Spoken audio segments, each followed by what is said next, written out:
Hello dear students, welcome to my channel now no doubt में।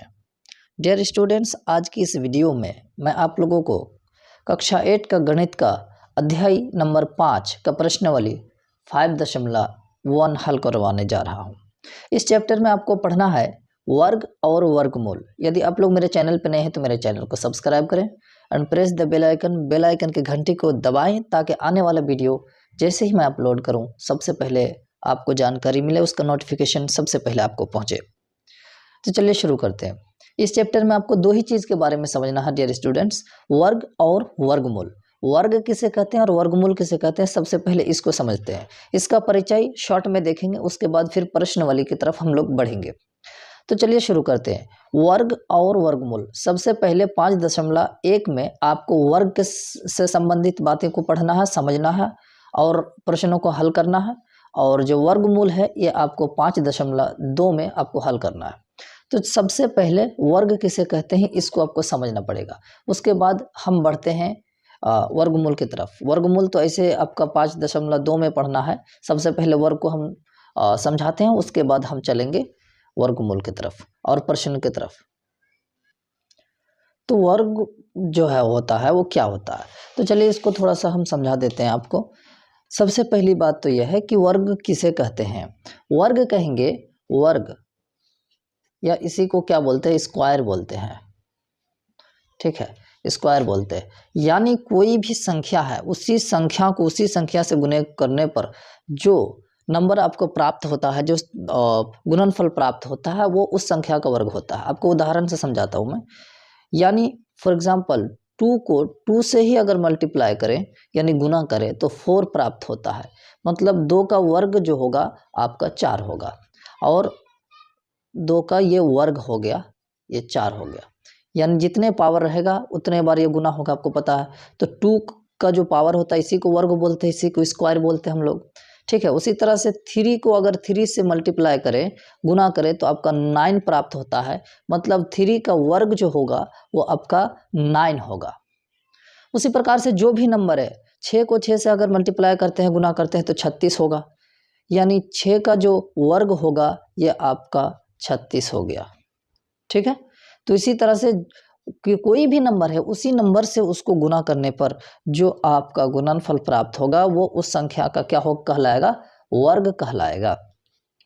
मैं आपसे पूछूं 10 का वर्ग क्या होगा, तो 10 को 10 से आप मल्टीप्लाई कर दें तो 100 हो जाएगा, जो कि 10 का वर्ग कितना होगा, 100, है ना।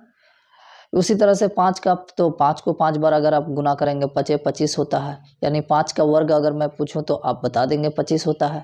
उसी तरह से 7 का अगर मैं पूछूं तो 7 को 7 से मल्टीप्लाई करने पर आपको 49 प्राप्त होता है, यानी 49, साथ ही 49 होता है। तो 7 का वर्ग कितना हो जाएगा, आपका 49 हो जाएगा। तो आपको वर्ग समझ में आ गया होगा। यानी कोई भी संख्या है, कोई भी नंबर है, कोई भी डिजिट है, कोई भी अंक है, कोई भी अंक को उसी अंक से मल्टीप्लाई करने पर, गुना करने पर जो आपको गुणनफल प्राप्त होता है वो उस संख्या का क्या कहलाएगा, उस संख्या या फिर उस डिजिट का। अगर अकेला है तो वो तो फिर एक अंक हो गया। और अगर मान लीजिए कि 16 है, 16 का वर्ग, 16 का, तो 16 को 16 से आप मल्टीप्लाई करेंगे, है ना, 256 जो कि होता है। तो इस संख्या का वर्ग हो गया 256, 256। तो वर्ग आप समझ गए होंगे। और उसी प्रकार से अगर पहले से कोई संख्या दिया रहे, फॉर एग्जांपल यही 49 संख्या दिया रहे, कोई नंबर दिया हुआ और पूछा जाए ये किस संख्या का वर्ग है, ये तो हमको पता चल गया कि कोई नंबर है और इस नंबर का अगर वर्ग आपको बोला जाए कि इस नंबर का वर्ग क्या है, तो आपको उसी नंबर से मल्टीप्लाई कर देना है, गुना कर देना है, तो आपको पता चल जाएगा वो उस नंबर का वर्ग है।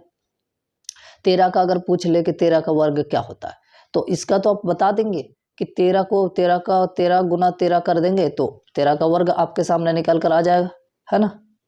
लेकिन अगर आपको नंबर दे दी जाए, फॉर एग्जाम्पल आपके सामने कोई भी नंबर दे जाए, यही नंबर दे जाए, है ना, तो फिर ये आपको पता नहीं है कि इसका वर्ग है। अगर आपको ऑलरेडी पता है कोई नंबर तो वो तो आप बता देंगे कि ये इस संख्या का वर्ग है।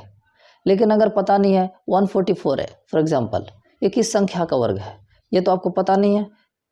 तो इसके लिए हम लोग अभाज्य गुणनखंड विधि का प्रयोग करते हैं और वर्ग निकालते हैं। ठीक है, तो सबसे पहले वर्ग निकालना हम सीख लेते हैं। फॉर एग्जाम्पल यही 144 है, तो इसको हम लोग हल करेंगे अभाज्य गुणनखंड विधि से। इसका हल करेंगे अभाज्य गुणनखंड विधि, यानी जिस आप लोग एलसीएम करते हैं ना, वही सेम है प्रोसेस, और कुछ नहीं है। ये इसका 144 का, इसका क्या करेंगे, अभाज्य गुणनखंड विधि से इसको हल करेंगे। लास्ट में सम संख्या, तो सम संख्या से भाग चला जाएगा 2 से, है ना, 7 दूना 14, फिर 2 दूना 4। उसी तरह से फिर लास्ट में 2 है, मतलब 2 से इसका भाग चला जाएगा। ये कितना बार में जाएगा, 3 दूना 6, और फिर ये 6 दूना 12। फिर उसी तरह से 2 से फिर जाएगा ये 2 एकम 2, 8 दूना 16, फिर 2 से कितना बार में, 9 बार में, 9 दूना 18। अब ये 2 से भाग जाने वाला नहीं है, ये अब 3 से जाएगा, 3 3 9, और लास्ट में 3 एकम 3। यानी ये जो अभाज्य गुणनखंड 144 का अभाज्य गुणनखंड आपके सामने कितना आ गया, 1 2 3 4, 1 2 3 एंड 4, और फिर 3 का संख्या कितना है, 1 और 2, 2 है यहाँ पर, 1 2, 3 गुने 3। जब हम किसी संख्या का वर्ग निकालते हैं ना, कोई संख्या है, पता करना है कि किसका वर्ग है, तो उसका अभाज्य गुणनखंड करने के बाद उससे जोड़ा निकाल लेते हैं। यानी 2 का पेयर निकालेंगे, ये 1 हो गया, तो यहाँ लिख दीजिए 1, ठीक है, गुना, और यहाँ 2 का कितने जोड़ा है, यहाँ पर 1 जोड़ा हो गया, ये 2 जोड़ा, 2 इससे निकाल लिए। यहाँ पर 3 का कितने जोड़ा है, ये 3 है ना। अगर पूरा पूरा कोई भी नंबर है, उसका अभाज्य गुणनखंड करने के बाद पूरा पूरा जोड़ा निकल जाए, अगर आगे कुछ बच जाए, जो जिसका विषम रूप से अगर बच जाए, उसका जोड़ा ना निकले, तो फिर वो संख्या पूर्ण वर्ग नहीं होगा, वो किसी संख्या का वर्ग नहीं होगा। अब ये जो है इसका गुना कर लेते हैं, 2 दूना 4, 4 तिया 12, यानी ये 12 जो है 12 का स्क्वायर के बराबर है कौन, 144। यानी 12 को अगर 12 से गुना करेंगे तो आपको जो प्राप्त होगा 144 प्राप्त होगा। इससे पता चला कि 12 का वर्ग कितना होता है, 144, है ना। इसी तरह से सारे नंबर का आप वर्ग पता कर सकते हैं, अभाज्य गुणनखंड विधि से आप पता कर सकते हैं। फॉर एग्जांपल 400, ये 400 का देख लेते हैं, या 361 का देख लीजिए, किसी का भी आप करके देख लेंगे। तो ऐसे आपको अगर पूरी तरह से उसका जोड़ा जोड़ा निकल जाता है, तो फिर वो किसी संख्या का वर्ग होगा, किसी संख्या का नहीं। वो जोड़ा जोड़ा निकलने के बाद उसको गुना करेंगे, मल्टीप्लाई करेंगे, जितना आएगा उसका वर्ग होगा वो। ये 2 का अगर देख लेंगे, तो ये 2 से चला जाएगा, 2 दूना 4, फिर 2 से भाग दे दीजिए इसको, इसका आधा कितना होता है, 100 होता है, इसका आधा कितना होता है, 50 होता है, इसका आधा कितना होता है, 25 होता है, और फिर ये जाएगा 5 बार में, 25 25, और फिर 5 1 5। अब इसका देख ले, 400 का जो अभाज्य गुणनखंड आया, 2 कितने हैं, 1 2 3 4, 2 3 4 गुने 5 गुने 5। सबसे मैंने बोला जोड़ा जोड़ा निकालना है, तो देखिए 2 का यहाँ पेयर है 1, तो 2 निकाल लिए, ठीक है। यहाँ 2 का पेयर है 1, ये निकाल लिए। फिर 5 का कितना है, 1 है, तो 5 निकाल लिए। अब ये कितना हो गया, 2 दूना 4, 4 पंचे 20, यानी 20 का वर्ग होता है 400। 20 का वर्ग कितना होगा, ये 400 होगा, 400, है ना। 20 का वर्ग 400 आपका आ जाएगा। जो भी नंबर दिया रहेगा, अगर पूछा जाएगा कि ये किसका वर्ग है, तो आप इस प्रकार से निकाल सकते हैं। तो 20 का वर्ग कितना हो गया, 400 हो गया। नहीं तो इसको 20 गुने 20 आप करके देख सकते हैं। 2 दूना 4, यहाँ 4 लिख दिए और 2 जीरो लगा दिए, 1 0 2 0, तो 400 आ गया। चलिए अब प्रश्नावली की तरफ हम बढ़ते हैं, और जैसे जैसे नए नियम आते जाएंगे मैं आपको बताता चलूँगा। तो चलिए देखते हैं प्रश्नावली 5.1 को। तो यहाँ पर आपसे क्या पूछा है, निम्नलिखित संख्याओं का वर्ग ज्ञात कीजिए। वर्ग ज्ञात करना भी हमने बताया कि कोई भी संख्या उसी संख्या से गुना कर देंगे तो उस संख्या का वर्ग निकल जाएगा। 42 का पूछा है, और 46 का, 58 का, 98 का, 94 का, 45 का, ये 6 क्वेश्चन आपके सामने दिया गया है। आप जो है इनका वर्ग आसानी से निकाल सकते हैं, यानी 42 को 42 से गुना कर देंगे, जितने आ जाएगा वो 42 का वर्ग हो जाएगा। चलिए आपको फिर भी मैं बता देता हूँ थोड़ा निकाल कर। यहाँ पर मैंने क्वेश्चन लिख लिया है आपका। तो अगर 42 को 42 से गुना करेंगे तो सबसे पहले 42 को 42 से ही गुना करेंगे, तो इसका जो गुणनफल प्राप्त होगा, है ना, 42 को 42 से अगर गुना कर देंगे तो आपको 1764 प्राप्त होगा, सॉरी। तो ये 42 का वर्ग हो जाएगा, है ना। ऐसे ही इसका यानी 46 का गुना करेंगे 46 से ही, तो इसका गुणनफल प्राप्त होगा, आपको पता है 2056, नहीं तो गुना करके आप देख लेंगे, ठीक है, इतना ही आएगा। तो ये जो है आपका किसका 46 का वर्ग हो गया। इसी प्रकार से बाकी क्वेश्चन को आप हल कर सकते हैं, है ना। और सिमिलरली आपका जो है प्रश्न संख्या 2 दिया गया है, निम्नलिखित का वर्ग निकाले, यानी 25 का वर्ग निकालेंगे, यानी 25 को 25 से गुना करेंगे जो कि 625 आ जाएगा आपका। उसी प्रकार से यहाँ पर 55 का पूछा है, 55 गुना 55 हो जाएगा, 2025 आ जाएगा। तो इस तरह से जो है उसी संख्या को उसी संख्या से गुना करेंगे तो आपका जो है उस संख्या का वर्ग प्राप्त हो जाएगा। फिर भी मैं एक दो क्वेश्चन मैं हल करवा देता हूँ 25 का। जैसे मैंने बताया कि 25 का यहाँ पर 2 नंबर का 25 गुने में 25 जो कि आपका 625 आ जाएगा। तो ये 25 का आपका वर्ग हो गया, है ना। बस बहुत इजी, आपको गुना करना आना चाहिए और आपको आता ही होगा। यहाँ पर भी मैंने 25 लिख दिया, पता नहीं दूसरा नंबर क्वेश्चन में आपको क्या दिया, 55 दिया गया, सॉरी। यहाँ पर 55 है आपका, ठीक है। और 55 गुना 55 जैसे मैंने बताया कि 2055 का कितना वर्ग होता है, आपका 2025 आ जाएगा, है ना। 2 नंबर का कितना आ जाएगा, 55 को 55 से गुना करने पर कितने प्राप्त हो जाएंगे आपका 2025। ये आपका किसका वर्ग हो गया, ये 55 का वर्ग हो गया। तो इस तरह से बहुत ही इजी तरीके से आप इन सब क्वेश्चन का हल कर सकते हैं, ठीक है।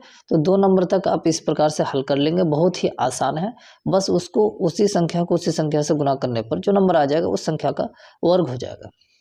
आगे चलते हैं प्रश्न संख्या 3 पर। निम्नलिखित संख्याओं में से कौन सी संख्या पूर्ण वर्ग है, क्या बोला, जांच कीजिए। तो मैंने जैसे बताया था कि उसको जांच करने के लिए, ऐसे तो हमको पता है कि ये है और ये है, लेकिन ये नहीं है ना। अभी मैंने बताया था कि ये 256 होता है 16 का या 18 का या 20 का। तो अगर 20 तक तो आपको याद करना ही है, 20 तक कम से कम आप रट लेंगे, याद कर लेंगे 20 तक का वर्ग। और बहुत ही 9 तक का, तो 10 तक का तो याद करना ही नहीं पड़ेगा आपको, क्योंकि 9 9 81, 8 8 64, इस तरह से आप इजी तरीके से याद कर सकते हैं। तो चलिए इसको हम लोग ज्ञात करके देखते हैं। यहाँ बोला है कि पूर्ण वर्ग है कि नहीं, जांच करने बोला है। मैंने आपको अभाज्य गुणनखंड विधि अभी बताया था, उसके माध्यम से इसको जांच करेंगे तो हमको पता चल जाएगा कौन संख्या किस संख्या का वर्ग है या कौन नहीं है। मैं इसमें से 2-3 क्वेश्चंस करके दूंगा, बाकी आपको क्वेश्चंस करना है अब, और बहुत ही ईजी तरीके से आप हल कर लेंगे इसको। तो चलिए इसको मैं इस पर हल करता हूँ। तो चलिए इसमें से मैं 2 क्वेश्चन आपको करवा के दे देता हूँ और हल करता हूँ, और 2 क्वेश्चन आप खुद कर लेंगे। फॉर एग्जांपल ये पूछा गया कि निम्नलिखित संख्याओं में से कौन सी संख्या पूर्ण वर्ग है। तो मैंने बताया था इसका अभाज्य गुणनखंड करना है, और जिसका जोड़ा निकल जाए 2 का, ठीक है, पेयर निकल जाएगा, और फिर उसको गुना करने के बाद जो नंबर आएगा वो उस संख्या का वर्ग हो जाएगा। लेकिन वो पूरा जोड़ा आना चाहिए, नहीं तो वो फिर पूर्ण वर्ग संख्या के अंतर्गत नहीं आएगा।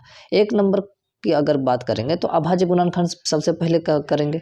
तो 256 का अभाज्य गुणनखंड अगर आप बात करेंगे, अभाज्य गुणनखंड का, ठीक है, अभाज्य गुणनखंड अगर 256 का सबसे पहले ज्ञात करने का अगर प्रयास करेंगे आप, तो 256 का आप अभाज्य गुणनखंड सबसे पहले तो ज्ञात करेंगे।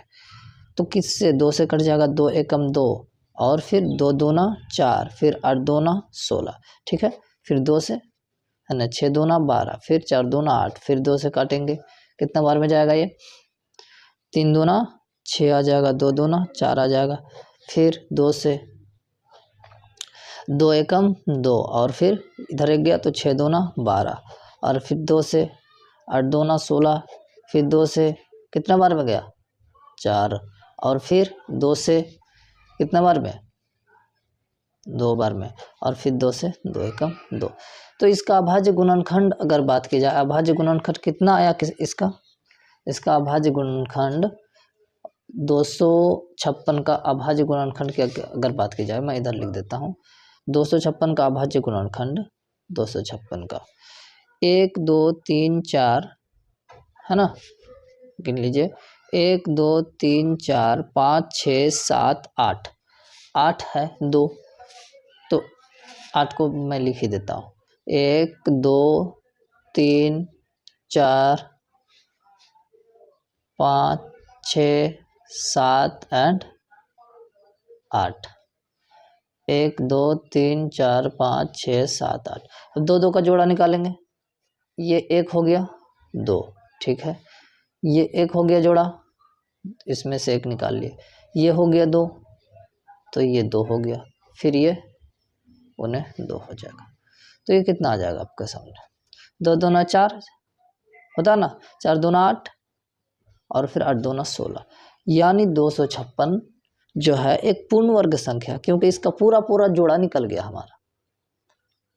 और ये किसका वर्ग है, तो ये 16 का वर्ग है। 256 जो है ये 16 का वर्ग है ना। इसी तरह से आप जो है अगला संख्या कितना दिया है 360 दिया है ना। चलिए 360 का भी हम लोग निकाल लेते हैं।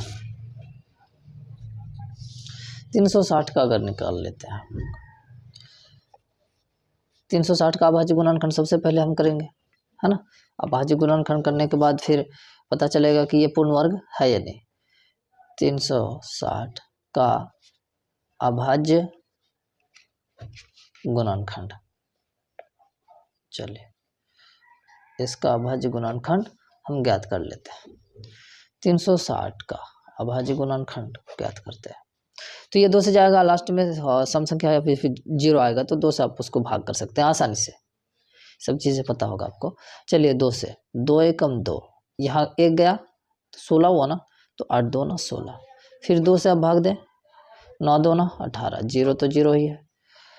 अभी भी 2 से जा सकता है, कितने बार में 4 2 ना 8, उधर 1 गया तो 10, 5 2 ना 10 आ जाएगा। अब ये किससे जाएगा, 3 से जा सकता है क्या, बिल्कुल 3 से जा सकता है। 3 एकम 3, 5 तिया 15 या 15 तिया 45 डायरेक्ट बोल सकते हैं। फिर 3 से जा सकता है, बिल्कुल, कितना बार में जाएगा 5 तिया 15। तो 360 का अभाज्य गुणनखंड आपके सामने कितना आ गया 360 बराबर अभाज्य गुणनखंड देख लीजिए कितना 1 2 3, 3 आपके पास 2 है, 1 2 3 और फिर 3 की संख्या देखिए 2 है और 1 5 है, 2 3 ना है 3, फिर 3 और फिर 5। तब देखिए ये तो जोड़ा है 2, ये भी जोड़ा है 3, लेकिन ये और ये अपवाद बच गया ना, इनका जोड़ा नहीं है, इसलिए 360 जो है ये पूर्ण वर्ग संख्या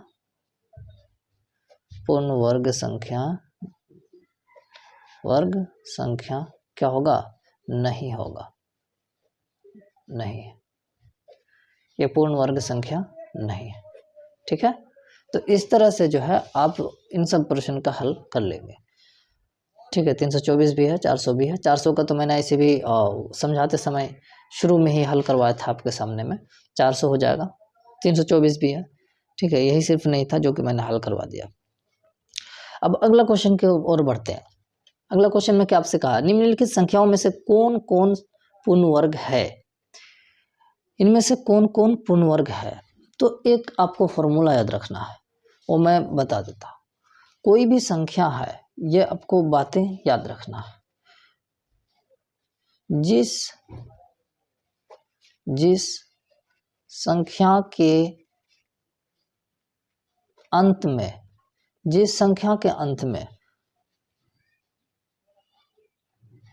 2 3 7 8 ये अगर रहेगा तो वो संख्या पूर्ण वर्ग नहीं होगा। ठीक है, अगर 2 और 3 और फिर 7 और 8 ये 4 नंबर अगर किसी संख्या के अंत में होगा तो पूर्ण वर्ग नहीं होगा, नहीं होगा। आप ये बात याद रख लें। बहुत इजी नंबर है, क्रमागत नंबर है। ठीक है, 2 के बाद 3 आता है और 7 के बाद 8 आता है। ये नंबर आपको याद रखना है।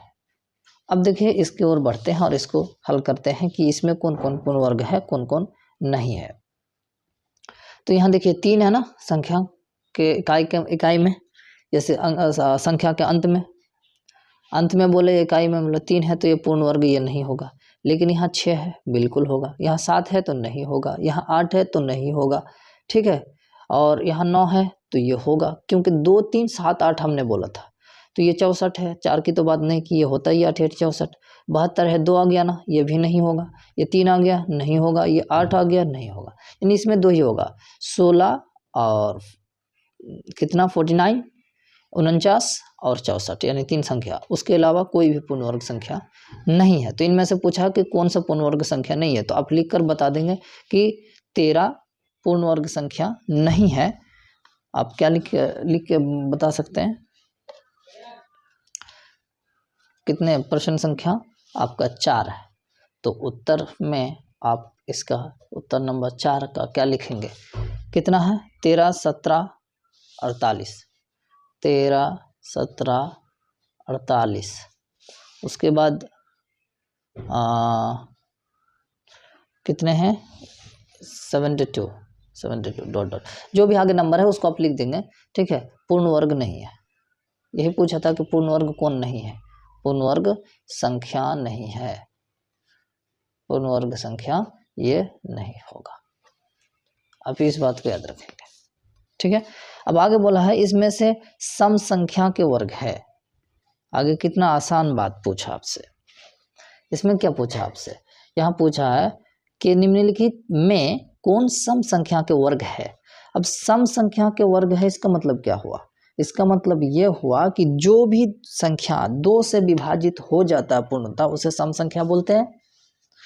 जैसे कि अगर मैं 1 से लेकर 9 तक लिखूं, 1 2 3 4 5 6 7 8 एंड 9, ये मैंने नंबर लिख दिया। ठीक है, तो 1 का तो बात ही अलग है, 2 3, तो 1 भी तो एक विषम संख्या, 3 भी, ये सब के सब 2 से पूरी तरह से भाग नहीं जाएगा। 7 9 ये सब के सब विषम संख्या, भाजा अलग बात है, ये सब के सब विषम संख्या। तो अब आते हैं रूल्स की तरफ। सम संख्या का वर्ग हमेशा सम होगा। सम संख्या का जो वर्ग होगा, सम संख्या का वर्ग सदा या हमेशा सम होगा, सम होगा। ठीक है, अब ये कैसे? फॉर एग्जाम्पल बात करते हैं, ये 4 का वर्ग कितना होता है? 16 होता है। 4 का वर्ग 16 होता है ना, तो ये 2 से पूर्णतः विभाजित होगा कि नहीं? 2 से कट जाएगा ना, ये सम संख्या है बिल्कुल। विषम संख्या का वर्ग हमेशा विषम होगा, सम संख्या का वर्ग हमेशा सम होगा। उसी तरह से जैसे कि 12 का वर्ग मैं ले लेता हूँ, कितना होता है? 144, ये भी पूरी तरह से 2 से कट जाएगा, है ना। तो ये सम संख्या का वर्ग हमेशा सम होगा। अभी मैंने 16 का बताया है ना, जो कि 256 होता है, ये भी सम संख्या का वर्ग है। 18 का 324।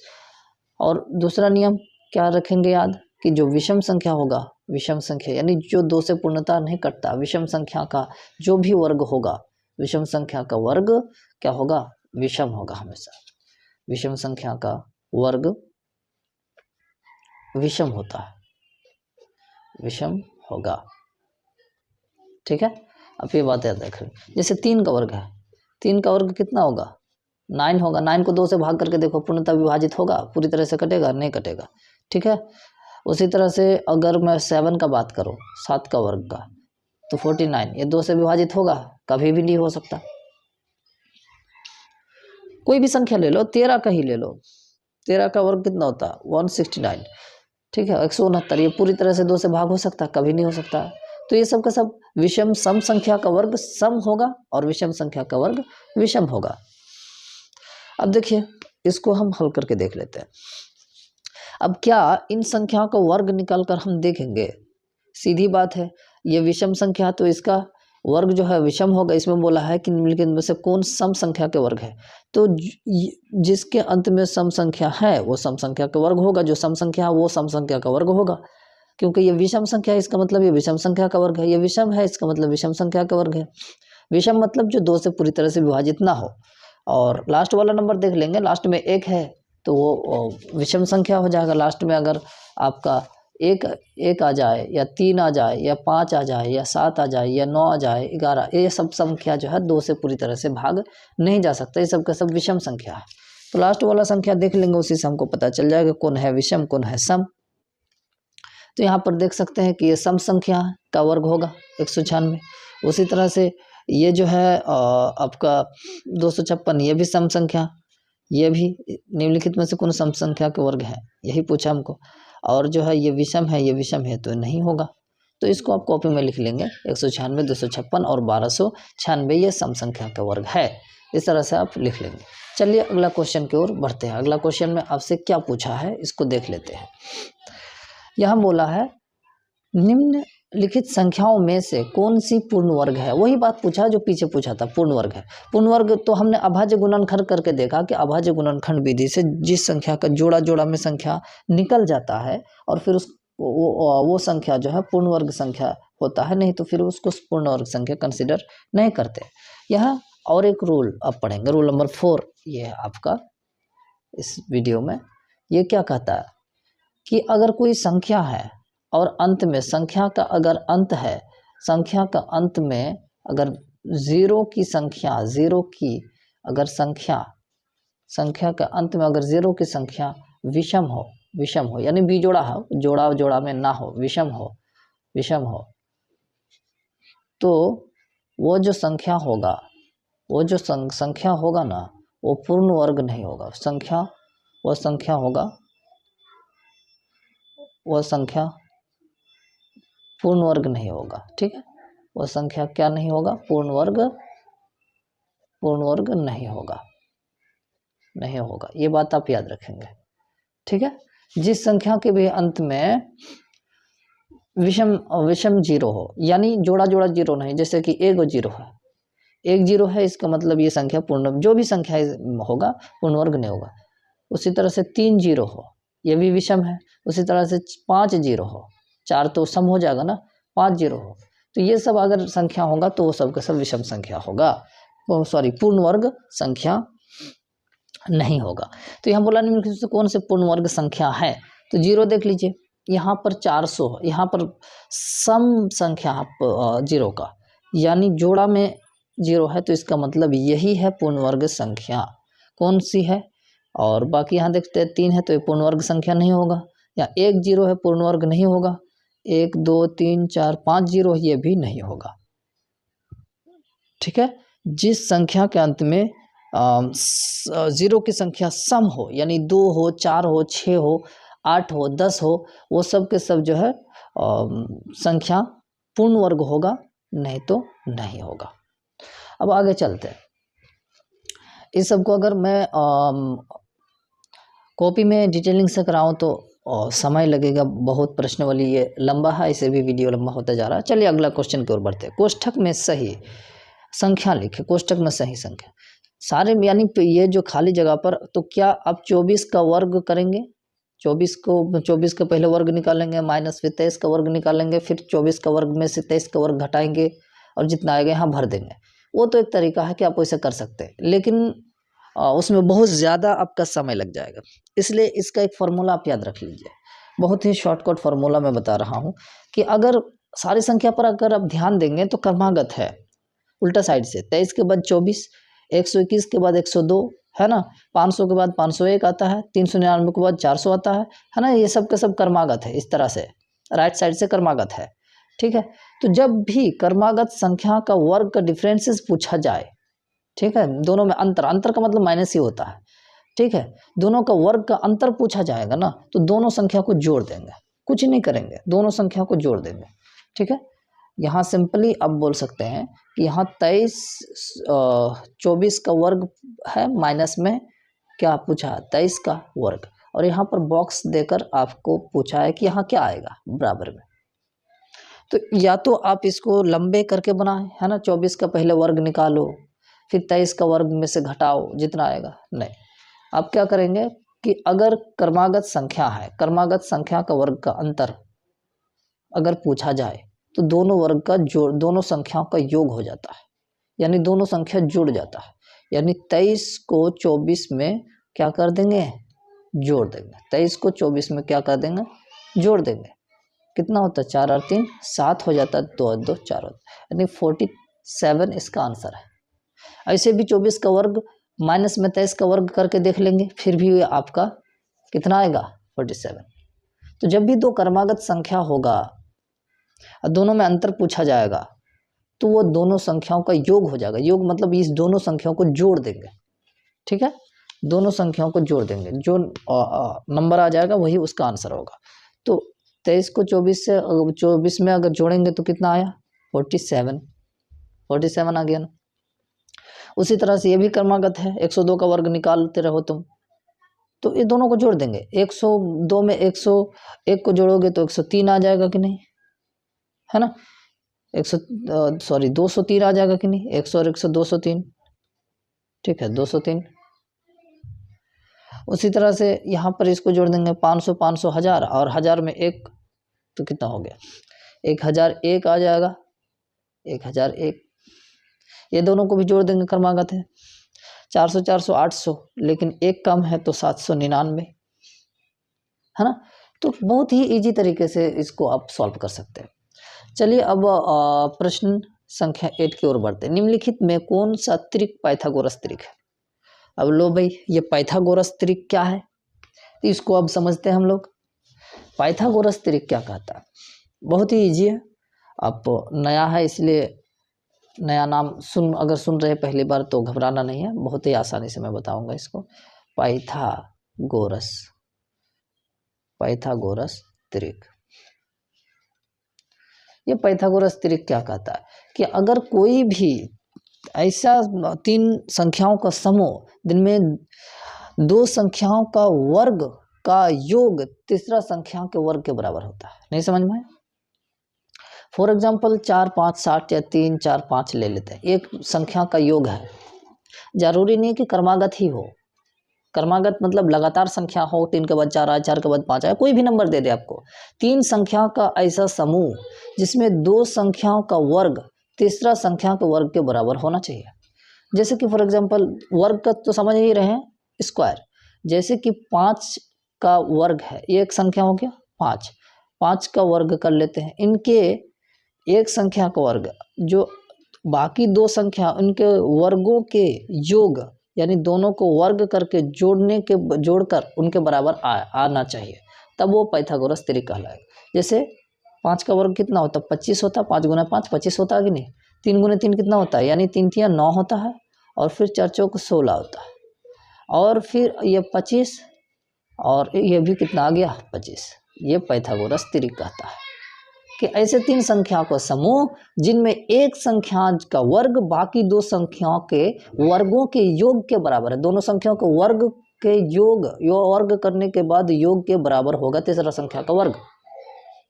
समझ में आई बात, है ना, बात समझ में आ गई। उसी तरह से अगर मैं बात करूं और एक उदाहरण ले लेते हैं ना, कोई दूसरा उदाहरण ले लेते हैं क्या, 6 8 10 मान लेते हैं, यही उदाहरण ले लेते हैं। तो जो बड़ा वाला संख्या होगा ना उसके वर्ग के बराबर बाकी दो संख्या होगा, ये बात आप हमेशा याद रखेंगे। जैसे कि यहाँ पर 5 सबसे बड़ा संख्या था, तो 5 के वर्ग के बराबर, क्योंकि कर्ण हमेशा बड़ा होता है, वो अब पढ़ेंगे आगे, ठीक है।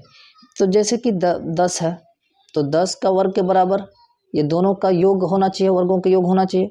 तो 6 का वर्ग प्लस में 8 का वर्ग, तो चलिए 10 10 से 100 होता है, 100 आ गया। 6 का वर्ग कितना होता है 36 होता है, और फिर 8 का वर्ग कितना होता है 8 8 64 होता है। तो 100 36 अगर आप इसमें इसको जोड़ेंगे तो ये भी कितना आ गया 100 आ गया, ठीक है। तो ये पाइथागोरस त्रिक कहता है आपको। तो पाइथागोरस त्रिक समझ गए कि ऐसा 3 संख्याओं का समूह जिसमें कोई एक संख्या बाकी कोई एक संख्या का वर्ग बाकी जो 2 संख्या उनके वर्गों के योग के बराबर हो, उसे पाइथागोरस त्रिक कहते हैं। अब परिभाषा रटते रहेंगे कोई फायदा नहीं होगा, इसीलिए आपको मैं समझा रहा हूँ कि समझ के पढ़िए, ठीक है, वो हमेशा काम में आएगा। तो देखिए ये पाइथागोरस त्रिक, यहाँ पर आप जांच कर लेंगे। 3 4 5 तो मैंने बताया ये पाइथागोरस त्रिक है। इसमें से बोला है कि निम्नलिखित में कौन सा त्रिक पाइथागोरस त्रिक है, तो 3 4 5 ये पाइथागोरस त्रिक है। अब बाकी देखिए 1 2 3 है कि नहीं, उसको आप जांच कर सकते हैं। ऐसे ही जो बड़ा नंबर है उसका वर्ग करके बाकी 2 नंबर का वर्ग करके जोड़ के देखेंगे, अगर वो हो गया आ गया तो पाइथागोरस त्रिक के अंतर्गत आएगा, और नहीं आया तो फिर पाइथागोरस त्रिक में नहीं आएगा। देखिए इसका हल करके 1 2 3 का बात किया ना, तो 1 2 3 का करके देख लेते हैं। 1 नंबर में 1 2 3, ठीक है। न्यू पेज मैं ले लेता हूँ ताकि आपको देखने में आसानी हो। चलिए तो ये है आपका 8 नंबर का ना, चलिए वो 7 था, सॉरी उसमें 8 लिख दिया था। तो इसमें अलग अलग नंबर दिया है। पहला में दिया है 1, ठीक है, 2 और 3। अब ये पाइथागोरस त्रिक है कि नहीं, जांच कर लेते हैं। सबसे बड़ा है वर्ग कितना है, 3 का वर्ग बराबर, ये दोनों के वर्गों के योग के बराबर आना चाहिए ना, तब तो पाइथागोरस त्रिक का होगा कि हाँ, प्लस कितना 2 का वर्ग, 2 का वर्ग, 3 का वर्ग कितना होता है 3 बराबर, ये 1 का वर्ग 1 ही होता है, प्लस 2 दूना 4, तो 9 बराबर, ये कितना है 4 और 1 5, ये इसके बराबर नहीं है, मतलब ये पाइथागोरस त्रिक नहीं होगा, पाइथागोरस त्रिक नहीं होगा ये। इसमें बोला कौन सा पाइथागोरस त्रिक है, तो ये भी है, अभी मैंने बताया 6 8 10 ये भी हो जाएगा। अब देखिए एक वाला भी नहीं होगा, आपको पता है कि 1 का वर्ग करेंगे बाकी फिर इनका भी वर्ग करेंगे इनका भी वर्ग करेंगे, तो इधर 1 का वर्ग का मतलब क्या है 1 गुने 1, उनका स्क्वायर का मतलब, तो फिर भी 1 ही होगा, तो 1 का वर्ग तो 1 आया, 1 प्लस 1, इधर 1 बराबर 2 नहीं हो सकता, ये पाइथागोरस त्रिक नहीं है, ठीक है ना। तो ऐसे ही इसको आप जांच करके देख लेंगे। सबसे बड़ा वाला का वर्ग के बराबर बाकी जो 2 संख्या होगा उनके वर्ग के योग के बराबर होगा। चलिए अगला क्वेश्चन की ओर हम लोग बढ़ते हैं। अगला क्वेश्चन में आपसे क्या पूछा गया है देखते हैं। क्वेश्चन नंबर 9 में क्या पूछा आपसे, निम्नलिखित प्रतिरूप का प्रेक्षण करके छूटी हुई संख्याओं को ज्ञात करें। तो इससे प्रेक्षण करके देख लेते हैं। तो ये एक रीजनिंग टाइप सवाल है आपका, तो ये तो बहुत इजी देखने में मिल रहा है। पहला वाला तो पूरा भरा हुआ, दूसरा वाला में 2 का स्क्वायर 3 4, यहाँ 5 हो जाएगा, अगला संख्या 5 हो जाएगा, 5 का स्क्वायर 6 7 8। अगला देख ले कि 2 का तो 2 6 आया, 2 के बाद 6 6 2 फिर 6 2 12, तो इसको इसके साथ गुना किया गया है। देखिए 3 दूना 6, फिर 4 तिया 12, 2 एकम 2, हाँ उसी तरह से यह क्या आ जाएगा 4 पंचे, यहाँ कितना आ जाएगा 20 आ जाएगा आपका, 4 पंचे 20, फिर 6 पंचे यहाँ कितना आ जाएगा 30 आ जाएगा, और फिर यह आ गया 6 सत्ते 42, ठीक है। और अगला देखते हैं, इनके जस्ट ये अगला नंबर है, देखे तो 2 के बाद 3 का स्क्वायर, 6 के बाद 7, 12 के बाद 13, 20 के बाद 21, 30 के बाद 31, 42 के बाद कितना आ जाएगा 43, ठीक है। बहुत ही आसान था, ये रीजनिंग टाइप का सवाल था। अगला क्वेश्चन की ओर बढ़ते हैं, ठीक है। अगला क्वेश्चन आपसे क्या कहता है कि विषम संख्याओं के क्रमिक घटाव की क्रिया द्वारा निम्नलिखित संख्याओं की जांच करें कि कौन सी संख्या पूर्ण वर्ग संख्या। ऐसे तो पता चल रहा कि सारे पूर्ण वर्ग संख्या, लेकिन इनका क्रमिक घटाव करके आपको ज्ञात करने के लिए बोला है। तो चलिए मैं इसमें से कोई भी 2 क्वेश्चन करके दे देता हूँ। ये 36 भी आपको पता है 6 का वर्ग होता है, 12 का वर्ग होता है, 11 का वर्ग होता है, 9 का वर्ग होता है, लेकिन इसका क्रमिक घटाव विषम संख्या का क्रमिक घटाव करके बोला है। विषम संख्या तो आप समझते ही हैं, 1 हो गया, 3 हो गया, 5 हो गया, 7 हो गया, ये सब के सब विषम संख्या। तो 81 का ही हम सबसे पहले हल करके देखेंगे। 81 का कई नंबर है, ये 10 नंबर का है। 10 नंबर का मैं कोई एक दो क्वेश्चन आपको करके देता हूँ, बाकी क्वेश्चन एकदम इजी तरीके से आप कर लेंगे। 81 का इसका क्रमिक घटाव करके आपको विषम संख्या का क्रमिक घटाव करना है, ठीक है। 81 में विषम संख्या का क्रमिक घटाव करना, ठीक है। क्रमिक घटाव लिख देंगे करना। तो 81 में सबसे पहले विषम संख्या क्या होता है आपको पता ही है। विषम संख्या क्या होता है, अभी मैंने बताया था कि जो संख्या 2 से पूर्णतः विभाजित नहीं होगा वो सब के सब विषम संख्या के अंतर्गत आएगा। तो एक सबसे पहले एक आता विषम संख्या, कितना आया 80 आया, ठीक है। इसका फिर घटाव करेंगे, 80 में फिर अगला क्रमिक घटाव कितना आ जाएगा, 80 के बाद 3 आ जाएगा, है ना। एक के बाद यानी जो क्रमिक घटाव करते रहना है। 81 से शुरू के सबसे पहले विषम संख्या 1 आया तो 80 बचा, 80 में फिर अगला संख्या कितना आता है, विषम संख्या 3 आता है। तो फिर इसमें 80 में से 3 घटा देंगे तो आपको पता है कि कितना आ जाएगा 77 आएगा कि नहीं, बिल्कुल 77। अब उसी तरह से फिर जो है 77 में आपको अगला 3 के बाद कितना आता है 5 आता है, 5 को घटा देंगे कितना आ जाएगा 72 आ जाएगा। ऐसे ही ये चलता रहेगा, है ना। फिर उसी तरह से 72 के 2 में उसके बाद 7 आपको घटा देना है ना। इसी प्रकार से पूरी संख्या को घटाते चलना है आपको। तो ऐसे ही इसको जो है हल करते चले जाना है आपको, ठीक है। कि इसमें से फिर 5 के बाद 7 आता है, 7 घटा देंगे, फिर जितना बचेगा फिर 7 के बाद 9 आता है, 9 घटा देंगे, फिर जितना आता है उसके बाद 11 आता है विषम संख्या, 11 घटा देंगे, फिर 11 के बाद 13 आता है, 13 फिर 15। इस तरह से लास्ट में जब तक 0 अगर 0 आ गया तो वो पूर्ण वर्ग संख्या, और सारे के सारे पूर्ण वर्ग संख्या ही आपको दिया गया, उसमें क्रमिक घटाव करके उसका जांच करने के लिए बोला है, ठीक है। तो इस तरह से लास्ट में ये फिर 0 आ जाएगा, क्रमिक घटाव करते रहना है उसका, क्रमिक घटाव विषम संख्याओं का क्रमिक घटाव करना है। उसमें ऐसे नहीं कि 11 के बाद 12 घटा दिए, नहीं ऐसा नहीं करना। 11 के बाद 13 करना, 15 करना, 17 करना, 19 करना, 21 करना, 23 करना, इस तरह से वो बढ़ता जाएगा, ठीक है। इसी प्रकार से जो है आप अगला क्वेश्चन हल कर लेंगे, है ना। इसमें सबसे पहले 121 में सबसे पहले 1 घटाएंगे 120 बचेगा, फिर उसमें आप 3 घटा देंगे, ठीक है, फिर 117 बचेगा, इस तरह से 5 घटा देंगे 112 बचेगा, इस तरह से आप घटाते चलते रहेंगे, ठीक है ना। 144 36 इस तरह से सबके लास्ट में 0 आएगा, सारे के सारे पूर्ण वर्ग संख्या है, ठीक है। लेकिन इसमें बोला कौन सी पूर्ण वर्ग संख्या है, तो सारे के सारे पूर्ण वर्ग संख्या होगा। इसको जांच करके आप देख सकते हैं कि लास्ट में इनका 0 आने वाला है। अब आगे चलते हैं क्वेश्चन नंबर 11 की तरफ। इसमें केवल निम्नलिखित संख्याओं में से किन संख्या का वर्ग विषम संख्या होगा।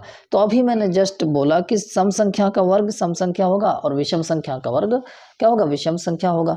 अगर मैं 13 का वर्ग मैं करता हूँ तो कितना 169, तो ये नंबर जो है 2 से पूर्णतः विभाजित नहीं होगा, मतलब ये विषम संख्या है तो विषम संख्या का वर्ग होगा। अगर 12 है तो 144 आएगा, तो मतलब ये सम संख्या है, तो विषम संख्या का वर्ग सम संख्या आएगा, विषम संख्या का वर्ग विषम संख्या आएगा, है ना। उस आधार पर जो है हम यहाँ पर देख कर बता सकते हैं कि ये विषम संख्या तो विषम संख्या का वर्ग होगा। इसमें बोला है कि विषम संख्या का वर्ग होगा, इनमें से कौन सा, तो ये हो जाएगा विषम संख्या का वर्ग। ये सम संख्या है तो ये मतलब विषम संख्या का वर्ग नहीं है, ये विषम संख्या का वर्ग होगा। और ये सम संख्या मतलब विषम संख्या नहीं है। लास्ट वाला देख सकते हैं 2 से कट जाएगा, इसका 2 से कट जाएगा, इसका नहीं कटेगा, इसका नहीं कटेगा, तो मतलब ये और ये जो है विषम संख्या का वर्ग होगा, बाकी नहीं होगा। अब आगे चलते हैं, अगला क्वेश्चन में क्या कहता है, योग सक्रिय किए बिना योगफल ज्ञात कीजिए। मतलब योग सक्रिय किए बिना यानी सब नंबर को अलग अलग ऐसे ही नहीं जोड़कर इसको योगफल, तो इसके लिए फॉर्मूला आपको इस्तेमाल करना पड़ेगा कि जितने भी नंबर है, सारे जो नंबर है संख्याओं का n स्क्वायर होता है, मतलब n का मतलब कितने नंबर हुए उनका स्क्वायर कर देंगे, है ना। फॉर एग्जांपल यहाँ पर क्या दिया है 1 2 3 4 1 3 सारे विषम संख्या है ना, विषम संख्या दिया गया, सॉरी। तो जितने सारे विषम 1 होता, 3 होता, फिर 5 होता, और उसके बाद है ना ये 5 होता, फिर 7 आता, ये सब के सब विषम संख्या। अब बोला कि इनका बताओ कि इनका योग क्या होगा, तो आपको बोला कि जोड़ना नहीं है, तो नंबर गिन लेना है कि कितने विषम संख्या नंबर है, 1 2 3 4, तो 4 है, क्योंकि इसका n square formula, n square का मतलब है कितना नंबर है, तो 4 है, तो 4 लिख देंगे, 4 का वर्ग कितना हो जाएगा 16। अभी इस नंबर को जोड़ के देख लो, 3 और 1 4, 4 और 5 9, 9 और 7 16 होता है, हो गया कि नहीं। उसी तरह से अगर 1 2 कितना होता है, 1 2 उसके बाद 5 होता है, ये सब के सब विषम संख्या है ना। तो एन स्क्वायर होता है इसका फॉर्मूला, यानी 1 2 3 संख्या हुआ तो 3 का वर्ग हो जाएगा, 3 का वर्ग हुआ, इसको जोड़ो, 3 1 4, 4 और 5 9 होता है, और 3 3 9 होता है, फिर भी उतना ही होगा, है ना। तो इसी का इस्तेमाल करके हमको बताना है कि कौन सा नंबर का कितना योगफल होगा। तो चलिए इसको हम ज्ञात करते हैं, या आप अपना कॉपी में इसको सारे के सारे ज्ञात कर सकते हैं। 1 2 3 4 5 6, 6 है, इसका मतलब क्या है, 6 का स्क्वायर हो जाएगा, इसका टोटल करेंगे तो 36 आएगा। सारे को जोड़ के देख लीजिए, अब 36 आने वाला है। अब देखिए यहाँ पर तो दिक्कत है ना। अब 1 से लेकर 51 तक है, तो एक तरफ से नंबर गिनना आप चालू कर देंगे तो फिर दिक्कत हो जाएगा।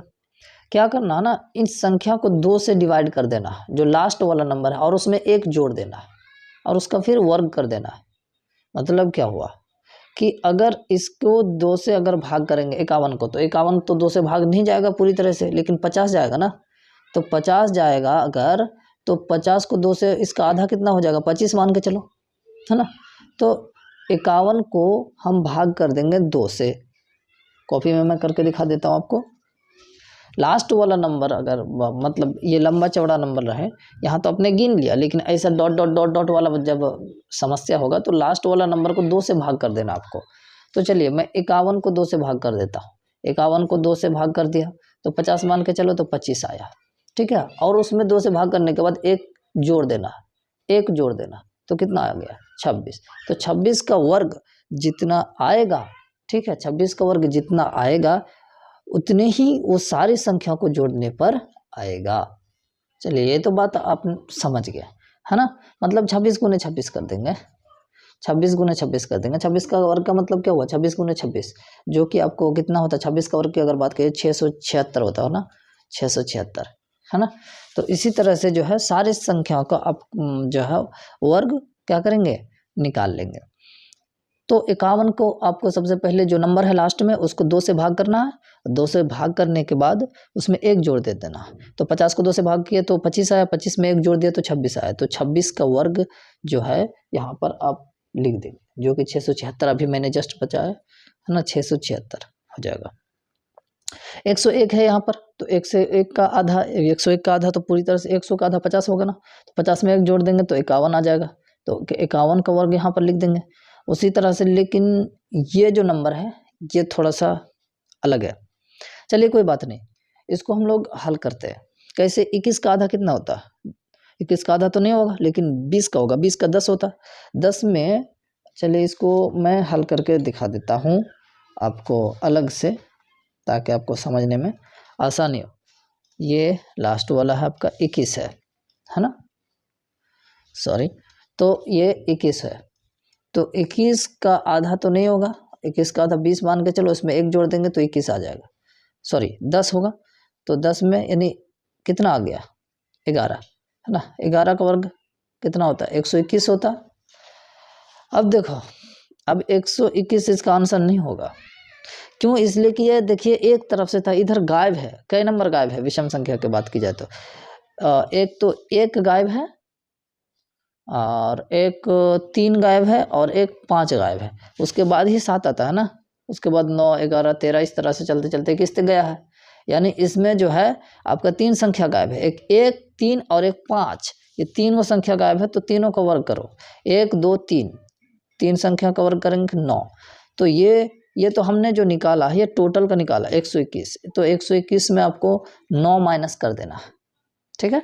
121 में आपको क्या माइनस कर, क्योंकि यहाँ पर 3 संख्या गायब है, 100 हमने निकाल, यहाँ पर 21 का निकाला है डायरेक्ट, 21 को संख्या 21 तक गया है उसका वर्ग निकाला है, कि इसको 2 से भाग किए जो कि 10 आया, 10 में 1 जोड़ दिए 11, 11 का 121 आया। लेकिन इधर का जो गायब है शुरू का 3 गो, उस 3 गो का वर्ग इसमें से माइनस कर देंगे हम लोग।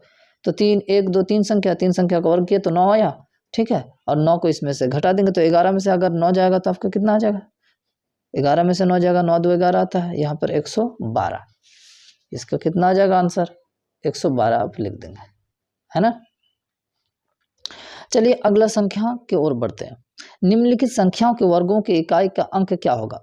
लो यार, कोई क्वेश्चन है, कितना आसान क्वेश्चन आपसे पूछा गया है। यहाँ बोला है कि वर्गों की इकाई का अंक आपसे पूछा। वर्गों के इकाई का अंक आपको पता है, इकाई होता है दहाई, सैकड़ा, हजार, 10,000, इस तरह से होता है ना। तो इकाई का वर्गों, निम्नलिखित वर्गों की इकाई के अंक क्या होगा? तो लास्ट वाला का वर्ग करके देख लेना क्या इकाई का। 25 का अगर बात की जाए तो आप जो है 25 का वर्ग करके देखेंगे क्या पूरा संख्या का? नहीं, उसमें से एक ही नंबर का। जैसे फॉर एग्जांपल 25 का वर्ग है, 25 का वर्ग करने की ज़रूरत नहीं है आपको, ठीक है। 25 का वर्ग करने की ज़रूरत नहीं, इसमें से सिर्फ 5 का वर्ग कर लो, लास्ट वाला का। 5 का वर्ग करेंगे तो 5 25 होता है, तो इकाई का अंक कितना हो गया? 5 आ गया। इसका इकाई का अंक 5 होगा। इसमें 6 होगा, है ना, लास्ट वाला। 4 चौके 16, 4 का करके देख लेंगे, है ना। 4 चौके 16 आता है इसमें, तो ये 6 हो जाएगा। ये 2 दूना 4 हो जाएगा, इसका इकाई का अंक इस संख्या का 4 आ जाएगा, है ना। 9 9 81, है ना। 700 अगर आप इसका संख्या का इकाई का अंक पता करना है, इस संख्या के वर्ग के इकाई का अंक, तो अब तो 799 गुने 799 इस तरह से करते रहेंगे। फिर जो है गुना करने के बाद जो लास्ट में नंबर आएगा वो फिर बताएंगे। ऐसा नहीं करना आपको। जो 799 दिया है ना ये नंबर, ये लास्ट वाला का वर्ग कर दो। 9 9 81 होता है, तो यही हो जाएगा, इसका 1 हो जाएगा, है ना। 3 3 9 हो जाएगा, इसका 7 7 49 9 हो जाएगा, इसका 6 6 36, इसका भी 6 आ जाएगा। और 0 का तो पता ही है 0 होगा, ठीक है। और 8 8 64, इसका 4 होगा। इस तरह से जो है सारे का इकाई का अंक आप बता सकते हैं। चलिए लास्ट क्वेश्चन है आपका इस प्रश्नावली का, इसको देखते हैं। और ये लास्ट क्वेश्चन है और बहुत इजी भी क्वेश्चन है, कुछ ज़्यादा मुश्किल है नहीं। क्या पूछा गया आपसे? निम्नलिखित संख्याएं स्पष्ट रूप से पूर्ण वर्ग संख्या नहीं है, इसका कारण दीजिए। बोला स्पष्ट रूप से बोल दिया कि पूर्ण वर्ग संख्या नहीं है, उसका कारण पूछा है। तो अभी मैंने 2 आपको नियम पढ़ाया था। पहला कि जिस संख्या के अंत में 2 3 7 8 आई वो पूर्ण वर्ग संख्या नहीं होगा। देखिए 2 है, 7 है, 8 है, फिर 3 है, यहाँ देखिए। और दूसरा बताया था कि विषम, 0 की संख्या विषम होगा, यानी जोड़ा जोड़ा में नहीं होगा तो भी वो पूर्ण वर्ग नहीं होगा। जैसे कि यहाँ 3 गो है, यहाँ तो 2 है, या फिर 3 गो 0 है, फिर यहाँ 1 0 है, यानी बिजुड़ा वाला 0 है। अगर 2 3 7 और 8 ये नंबर अगर किसी नंबर के अंत में आए तो वो पूर्ण वर्ग नहीं होगा। तो देखो इसमें भी 2 है, इसमें 7 है, इसमें 8 है, इसमें 3 है। इसीलिए आप लिख देंगे कि जिस संख्या के इकाई के अंक में 2 3 7 8 आता है तथा शून्य की संख्याएं विषम होता है, वो संख्या पूर्ण वर्ग नहीं होता है। क्या मैं लिखकर बता दूं ये चीज़? चलिए लिखकर मैं बता देता हूं कि आप इसका कारण क्या देंगे। नंबर 14 का आप कारण क्या देंगे? अगर नंबर 14 का अगर उत्तर लिखना है तो आप किस प्रकार लिखेंगे? नंबर पहले लिख लेंगे, है ना, क्वेश्चन लिख लेंगे, उसके बाद आप उसका लिखेंगे इसके उत्तर में। नंबर लिखने के बाद इसका लिखेंगे क्या चीज़? जिस, है ना। चलिए इसको मैं हटा देता हूँ। क्या लिखेंगे कि जिस संख्या